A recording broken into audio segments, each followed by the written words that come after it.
नमस्ते। तो जो भी लोग उत्तर प्रदेश में एक अच्छी सरकारी नौकरी की तलाश में है ना, उनके लिए एक जबरदस्त खबर है। यूपीएसएससी यानी उत्तर प्रदेश अधीनस्थ सेवा चयन आयोग कुछ बढ़िया पदों पर भर्ती कर रहा है। आज की इस चर्चा में हम इसी मौके की पूरी जानकारी लेंगे, हर एक छोटी बड़ी डिटेल। तो चलिए फिर देर किस बात की, शुरू करते हैं। सबसे पहले जरा इस नंबर को देखिए, 170। जी हाँ, विधान भवन गार्ड और फायर गार्ड इन दोनों को मिलाकर कुल 170 पद हैं। ये सिर्फ एक नंबर नहीं है, बल्कि ये 170 लोगों और उनके परिवारों के लिए एक बेहतरीन सरकारी नौकरी पाने का मौका है। तो सवाल ये है कि आखिर ये भर्ती है क्या? देखिए, ये उत्तर प्रदेश सरकार की तरफ से एक बहुत बड़ा मौका है। और इसे कौन करवा रहा है? यूपीएसएससी, जो कि राज्य में हजारों नौजवानों को सरकारी नौकरी दिलाने के लिए जाना जाता है। अच्छा, अब कुछ लोग शायद सोच रहे होंगे कि ये यूपीएसएससी क्या है। तो आसान भाषा में समझ लीजिए, ये उत्तर प्रदेश सरकार की वो संस्था है जिसका काम है राज्य के अलग अलग सरकारी विभागों के लिए सही लोगों को भर्ती करना। मतलब ये एक तरह से टैलेंट हंट का काम करती है सरकार के लिए।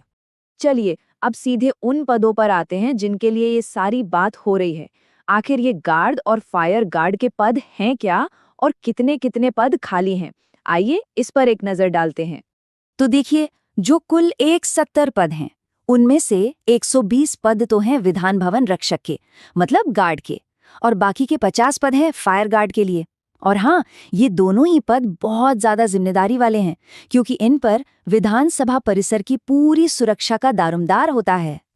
अब आता है सबसे जरूरी सवाल, किसी भी फॉर्म को भरने से पहले कि कौन कौन इसके लिए अप्लाई कर सकता है, मतलब एलिजिबिलिटी क्या है।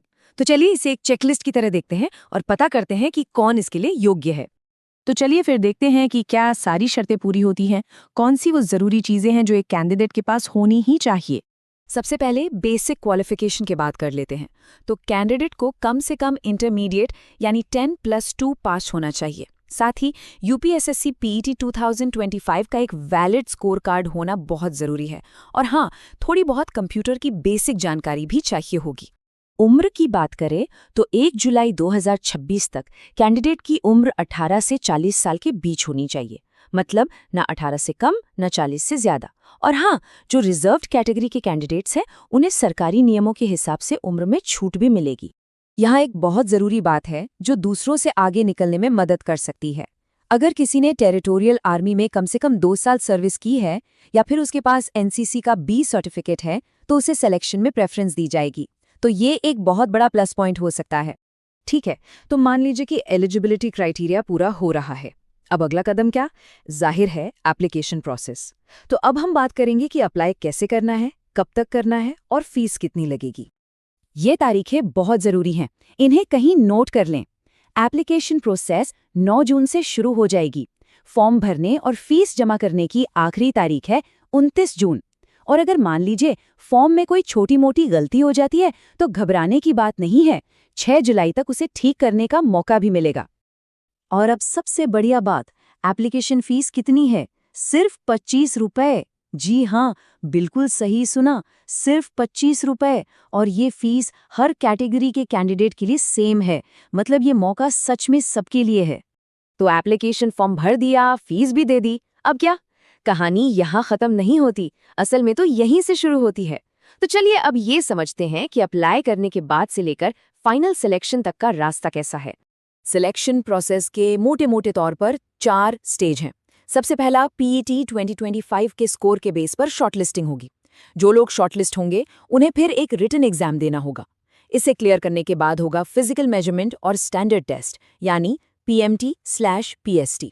और सबसे आखिर में होगा डॉक्यूमेंट वेरिफिकेशन। और ये जो पूरा प्रोसेस है ना, ये यूपीएसएससी के काम करने के तरीके को दिखाता है, जो है पूरी तरह से ट्रांसपेरेंट और मेरिट पर आधारित। उनका मकसद हमेशा यही रहता है कि सिर्फ और सिर्फ काबिल लोगों को ही मौका मिले, बिना किसी भेदभाव के। तो सारी जरूरी जानकारी अब हमारे सामने है। अब ये सोचना है कि क्या ये सरकारी नौकरी करियर के लिए एक सही कदम हो सकती है। अगर इसका जवाब हाँ में है, तो बस तैयारी में जुट जाइए। सभी को शुभकामनाएं। पूरी अधिसूचना का लिंक डिस्क्रिप्शन में मिल जाएगा।